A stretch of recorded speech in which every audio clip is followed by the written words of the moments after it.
Welcome back. In the last session, we talked about how to allocate your calories to meals and how to create standard meals. In this session, we're going to go into some of the details about how to make that work. When I went on my first diet at age 10, I was advised by my doctor to keep a food diary. Although in general, I haven't found doctors to be very helpful when it comes to controlling your weight, that was actually very good advice. That was in 1955, well before computers or even electronic calculators were in common use, let alone cell phones. So keeping a diary meant looking up every food in a calorie book, calculating by hand the calories and the amount you ate, writing down the results, and totaling it all up with pencil and paper. Believe me, it was a major groan. I think there are very few people who could keep that up for very long. But that doesn't mean that keeping a food diary is a bad idea. In fact, it's critical. Remember, I'm not very honest when it comes to food. Recording what you eat completely and accurately is inseparable from limiting the calories you eat. Food diary technology has made things enormously simpler and easier. I lost more than 100 pounds 20 years ago when I was in my 50s. At that time, cell phones weren't even a thing. Since I spent my career in information technology, I actually wrote my own program to create a database and keep track of what I was eating. It certainly wasn't as sophisticated as what's available today, but the concepts were the same, and it was an important part of my success. And it was definitely way better than pencil and paper. You don't have to have a cell phone or a portable computer to make this eating program work, but it sure will be a lot easier if you do. If that just isn't you, I still think the ideas about having standard meals and counting calories can be effective, but there is no doubt that it will be a lot more work. There's nothing I can do about that, it just will be. I use an app called MyFitnessPal on my cell phone. It's one of the most commonly used food diaries, but there are others to choose from. Find one that works for you, but make sure it has the features I'm going to talk about. I'll show you what those features look like on MyFitnessPal so you can understand what I'm talking about, but like I said, it isn't the only choice. It's just the one I use. I should also mention that most food diaries have a free version and a paid version. In most cases, the biggest difference is that the free version has commercials. I've always used the free version, but I won't deny that the commercials annoy me. You can decide for yourself, but from a features point of view, the free version will usually be fine. I want to be clear that I'm not going to present a complete tutorial on how to use MyFitnessPal. We'll just cover the basics. Using the app isn't complicated. You can probably figure it out on your own. However, there are a number of tutorials on how to use it on YouTube if you want more information. I'll put links to some of them in the comments below. So let's talk about what a food diary should do for you. One of the first things to do is to go to the goals screen and enter your goal weight, your planned rate of loss, and your activity level. The most basic function of a food diary is to allow you to record what you ate at each meal and keep running totals of your calories for each meal and for the day. For example, with MyFitnessPal, if you click on the diary button, you'll see this screen. Let's say we want to enter that we ate a medium banana for breakfast. We click Add Food under the breakfast header. A screen will be displayed with several options for how we want to find the food to add. Since a banana is a generic item rather than a processed food, let's just say we want to look it up in the database that comes preloaded with the app. We can key in the word banana into the search area and click the magnifying glass icon on the keyboard to search the database for bananas. The app will retrieve all of the entries in its database for banana and show them to you. You just touch the one you want. The app will show you details for that item. If you ate a different amount than what is considered a serving, you can just touch the serving size area and enter a different amount, such as 0.5 if you only ate half of the banana. But in this case, you ate the whole banana, so just touch the check mark in the upper part of the screen to add the item to your diary. The food will be added to your diary for breakfast. The system will also update the total calories you've eaten for breakfast and the calories that you have remaining for the day based upon the goal that you've set up for daily calories. So that also demonstrates the second capability that your food diary should have.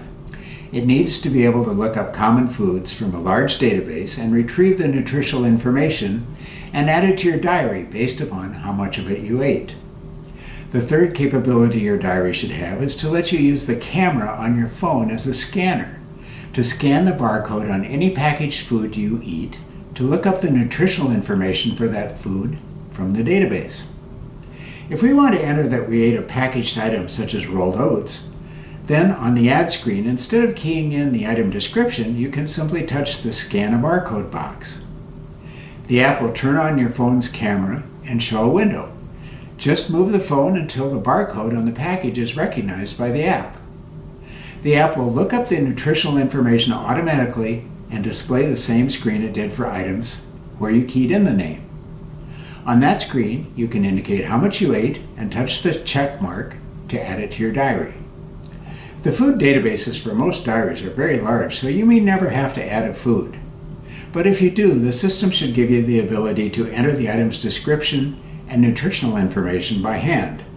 After that, you can access the item just like you would an item that's already in the database. This is a relatively rare requirement, so we're not going to cover how to do it right now. As I said, tutorials are available for more complete information on using your food diary. The difference between recipes and standard meals isn't great.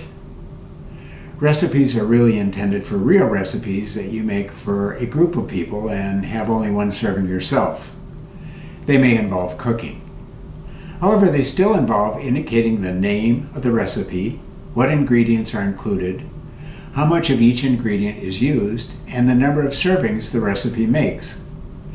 The major differences with meals versus recipes are that meals are generally set up for just one person, and recipes are more likely to include things like flour that you wouldn't eat on its own as part of a meal. Nevertheless, you could use only recipes or only meals if you chose. Many food diaries include facilities for both recipes and meals, and your food diary really should do that. However, since they are so similar, we will only demonstrate standard meals. Most of what we say will also apply to recipes, and you can in fact include recipes in standard meals. We've talked a lot about standard meals. They are a key part of the cognitive weight control program, and you need to be able to enter them into your food diary so that you can indicate that you ate one of them with a single entry into your food diary. For example, breakfast oatmeal for me is a standard meal consisting of several ingredients including rolled oats, a mixture of 1% milk and soy milk, blueberries, pineapple, and banana.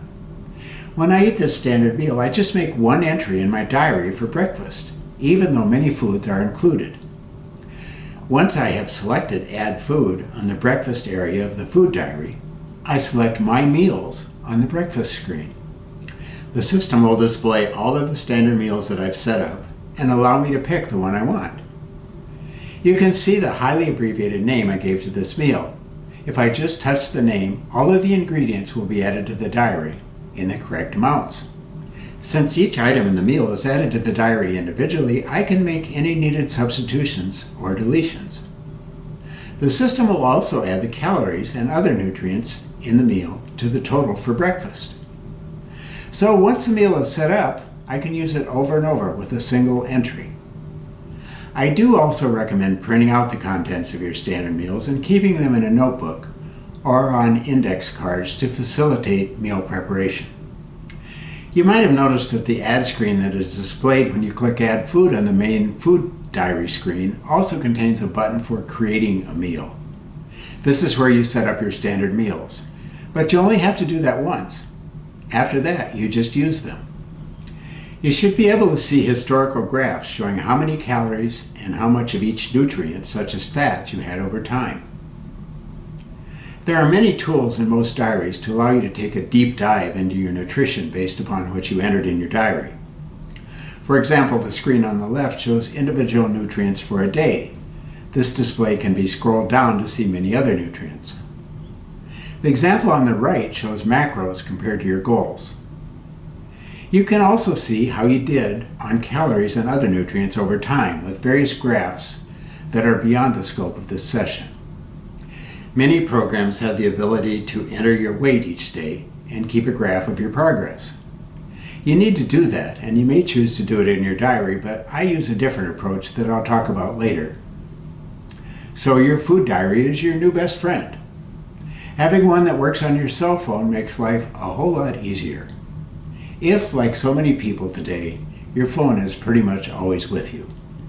There are no exceptions to what you enter into your diary. There are no freebies or gimmies. There are no situations where you don't have to enter this little thing or that little thing, or the fact that you ate more than planned. If you ate it, record it. Period. If you go over your calorie allotment, well, that's bad and you need to do something about it. But that something isn't failing to record it. So that's food diaries. And here's your limerick for this session. After standing in line half a day, Bob at last scored 2 tickets to the play. But the lady behind screamed, "I might as well be blind since I can't see the stage anyway." Next time we'll talk about weighing and measuring. See you then.